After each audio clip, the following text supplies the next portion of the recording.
पत्रकार महोदय, आपसे एक चीज़ जानना चाहेंगे। जिस तरीके से 4.5 साल सरकार के पूरे हो गए हैं, एक सवाल बार बार जब सरकार बनने से पहले आ रहा था कि सरकार योगी जी में आ जाएंगे तो इस्लाम दिक्कत हो जाएगा, इस्लाम को टारगेट किया। 4.5 साल में कहीं कुछ हुआ क्या? आपको बहुत सुंदर इसका जवाब दे सकता हूँ। जिन्होंने हिंदू मुसलमान का बीज बोया, आज वो अफगानिस्तान छोड़कर भाग रहे हैं, चले गए। उनकी हिम्मत नहीं है कि हमारे और हमारे मुस्लिम भाइयों के बीच में वो बीज बो के अब रह के दिखा दें। वो आप दूसरे ट्रैक पे जा रहे हैं क्योंकि आपको टीआरपी चाहिए। ऐसा नहीं है। जो राष्ट्र विरोधी होगा वो किसी भी संगठन से, चाहे मेरा बेटा ही क्यों ना होगा, वो हमेशा गद्दार ही होगा और हम हमेशा उसका। आपने यही देखा, यही लखनऊ के कॉन्क्लेव में बैठ के अभी ओवैसी साहब बोल रहे थे कि आने वाली नस्लों को बताते रहेंगे कि यहाँ बाबरी मस्जिद हुआ करती थी और 1000 साल भले संघर्ष करें, वहाँ फिर से बनेगा। ओवैसी जी के बारे में आप जानना चाहते हैं? क्या चाहते हैं आप सर चढ़कर बोल रहे हैं, उनकी जुबान बंद करना चाहते हैं आप? उनको भी लगता है कि कोई हमारा बोलने वाला यहाँ मसीहा है। अगर वो वैसे बोलते हैं तो बोले, लेकिन ये सुप्रीम कोर्ट के खिलाफ जाके बोलना ये क्या है? लीजिए, वो हमको गाली दे, हमारी नस्लों को गाली दे, हमारे बच्चों को गाली दे, हमारे परिवार को गाली दे, लेकिन हमारी भारत माता को गाली देंगे तो कोई भी देशवासी उनको कभी माफ नहीं करेगा। सीधी सी बात। लेकिन देश के लिए बात कीजिए। सुप्रीम कोर्ट के खिलाफ जाकर ये कहना कि वहाँ हम बताते रहेंगे कि बाबरी मस्जिद थी, राम मंदिर। मेरी बात सुन लीजिए। ऐसा है कि सभी मरहूम की पूजा करते हैं और तस्वीर लगा के माला चढ़ा देते हैं। अब उनके यहाँ तस्वीर नहीं है तो वो बेचारे अपनी भावना भी ना व्यक्त करें। क्या चाहते हो आप? क्या चाहते हो? खत्म करना चाहते हो यहाँ से? ऐसा नहीं, ऐसा नहीं। ये तो इंडिया सेकुलर है, हम नहीं कहेंगे। अगर आप हिंदू मुसलमान की बात करते हैं तो आप दूध को कभी अलग नहीं कर पाएंगे, और जो नेचुरल दूध में पानी मिला हुआ है, हम दोनों भाई भाई एक जैसे हैं और कोई ताकत हमको अलग नहीं कर सकती। हिंदू के बगैर मुसलमान अधूरा है और मुसलमान के बगैर हिंदू अधूरा है, और हम दोनों को मिला के ही हिंदुस्तान बनाए। जी लाल। और भी लोग हैं, उनसे भी जानने का प्रयास करेंगे। एक और चीज़ बताइए, जनसंख्या नियंत्रण कानून के प्रारूप को आपने देखा है? नहीं, अभी उस पर ज़्यादा कुछ जानकारी। हम दो हमारे दो। बिल्कुल बिल्कुल। कैसा कानून है? बहुत अच्छा कानून है, बहुत अच्छा कानून है। कानून लागू होना चाहिए और इस कानून से देश के हर नागरिक, हर परिवार को इसका लाभ मिलेगा। ये किसी समुदाय के खिलाफ नहीं है। आज जो इस तरीके से एक भ्रम फैलाया जा रहा है कि एक समुदाय विशेष के खिलाफ है, ऐसा नहीं है।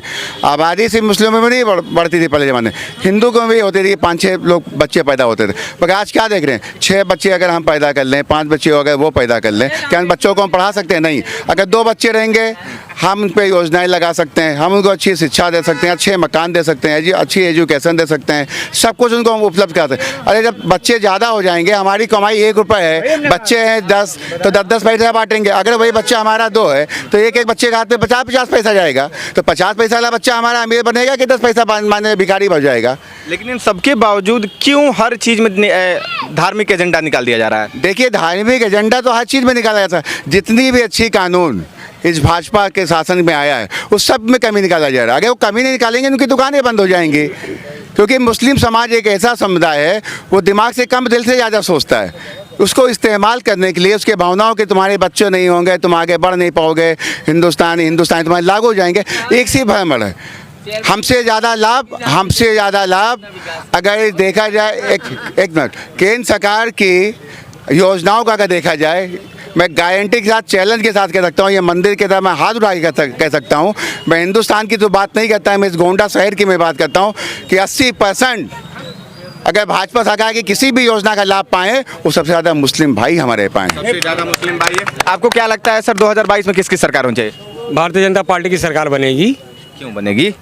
क्योंकि उन्होंने विकास किया है।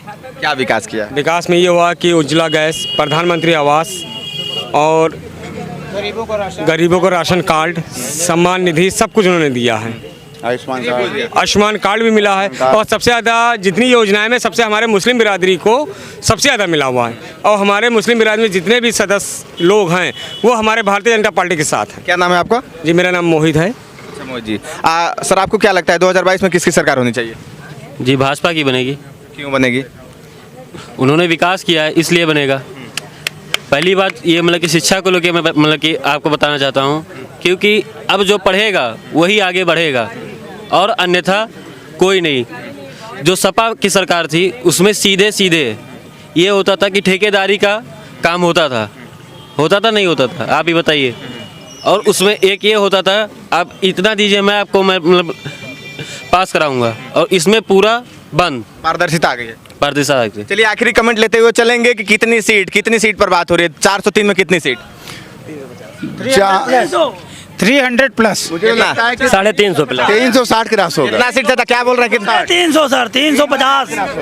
360 क्रॉस होगा। 350। लेकिन कर अखिलेश यादव 400 वो ला रहे हैं, आप लोग 350। कौन? अरे सुनिए, वो 400 नहीं ला रहे हैं, वो जस्ट डबल ला रहे हैं। वो 800 सीट लेके आएंगे 400 में।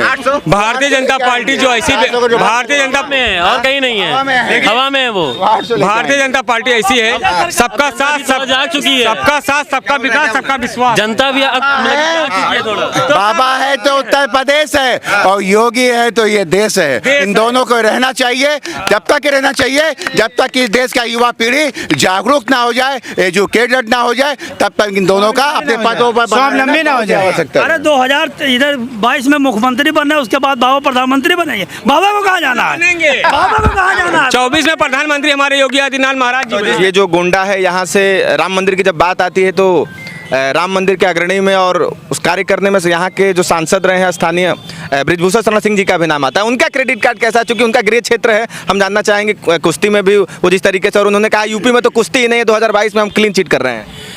माननीय सांसद जी ने जब राम जन्मभूमि का आंदोलन चला तो उसमें अग्रणी भूमिका निभाई, उनके ऊपर FIR तक हुई, वो उसमें अभियुक्त बनाए गए।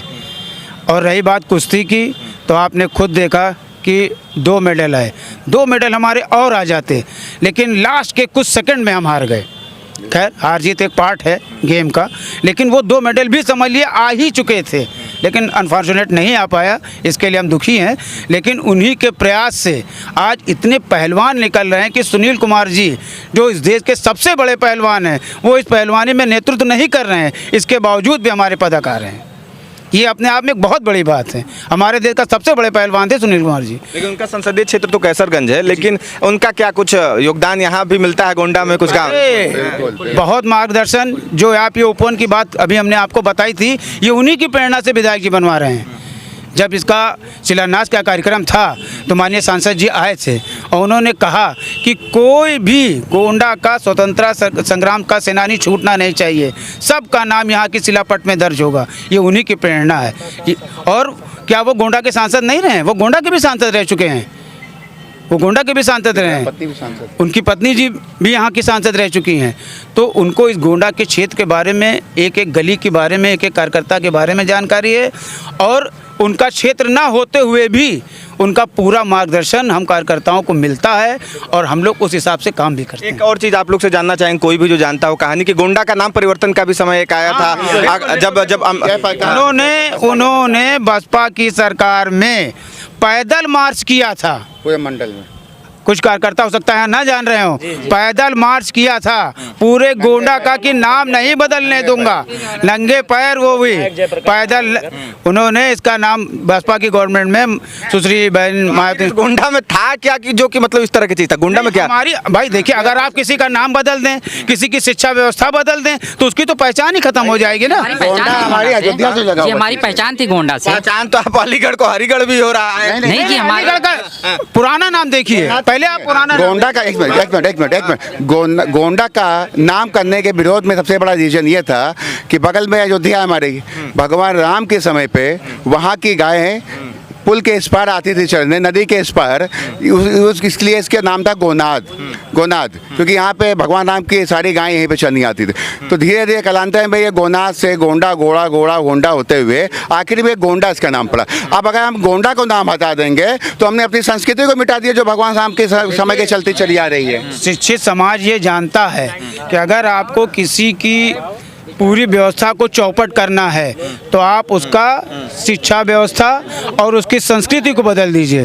कौम पूरी रहेगी मगर वो अव्यवस्थित हो जाएगी। इसलिए नाम और पहचान हमको अपनी नहीं खोने देना है। आप लोग के बगल में अयोध्या है। नहीं, एक लाइन में आपको और बता दूं, जैसे आपने कहा अलीगढ़ का नाम बदला जा रहा है, प्रयागराज किया गया, इलाहाबाद, ये सब नाम मुगलिया संस्कृत के नाम दिए हुए हैं। अगर आप इतिहास में जाएंगे तो इसका नाम जो आज रखा जा रहा है वही नाम था। लेकिन जब मुगलिया संस्कृति हमारे देश पे काबिज हुई तो उन्होंने अपने हिसाब से व्यवस्थाओं को बदला और नामकरण किया। पिछली सरकारों ने यही हमारी भारतीय संस्कृति की पहचान को कभी भी सामने नहीं आने दिया, असली इतिहास को सामने नहीं आने दिया। कम्युनिस्टों द्वारा जो इतिहास हमको पढ़ाया गया उससे हमारे पूरी संस्कृति की एक पूरी पीढ़ी खत्म हो गई समझने में कि हम क्या थे और क्या है। इस तरीके से ये देख रहे थे कि गोंडा के क्रेडिट कार्ड यहाँ पे लोगों ने बात किया कि हाँ, मैंने बताया राजेंद्र नाथ लहरी जिन्होंने की काकोरी हत्याकांड में कॉन्स्पिरेसी में उनका नाम आया और यहीं फांसी दिया गया था। बहरहाल जिस तरीके से जनता ने बात किया, विकासवाद की बात की, किस चीज़ से? एक दिन पहले उनको चोरी से फांसी दी गई। चलिए, चोरी से फांसी दे दी गई। ये तो पता है कि हर फांसियाँ चोरी से दी जाती है क्योंकि जनभावना इतनी जुड़ी होती है कि भारत उस समय उस दौर में था कि जहां अगर पता चल जाए जन को तो जन कर सकता था और हो सकता था कि फांसी रुक जाए। बहरहाल बने रहिए, जुड़े रहिए दी न्यूज़पेपर के साथ। मैं अंकित द्विवेदी, जय हिंद।